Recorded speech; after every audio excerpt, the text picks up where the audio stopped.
अहम खबर आ रही है। आपको बताएं कि मीर रजा कत्ल केस में शवाहिद इकट्ठे करने का सिलसिला जारी है। जाए वक़ुआ की सीसीटीवी फुटेजेस सामने आ गई हैं। तफ्तीशी ज़राए के मुताबिक माली ने 11:52 पर लाश देखी है और पुलिस को इतला दी है। पहले 2 एहलकार मोटरसाइकिल पर पहुंचे, उसके बाद पुलिस मोबाइल मौके पर पहुंची। एम्बुलेंस 12:50 पर पहुंची और 1:40 पर लाश लेकर रवाना हुई है। मजीद फुटेजेस भी हासिल की जा रही है। मीर रजा कत्ल केस में शवाहिद जमा करने का सिलसिला जारी है। जाए वक़ुआ की सीसीटीवी फुटेज सामने आई है। इसी पर बात करेंगे अपने नुमाइंदे मोहम्मद काशान से। जी काशान।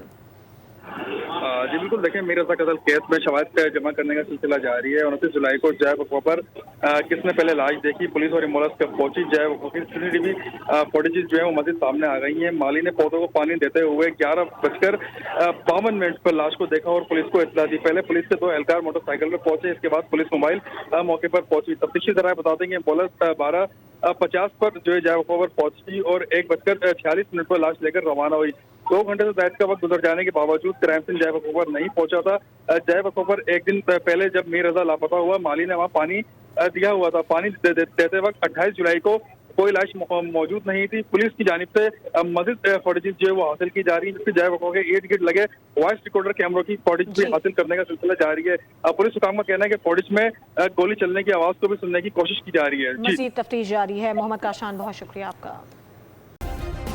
सब्सक्राइब करें और बेल दबाएं ताकि कोई खबर रह न जाए।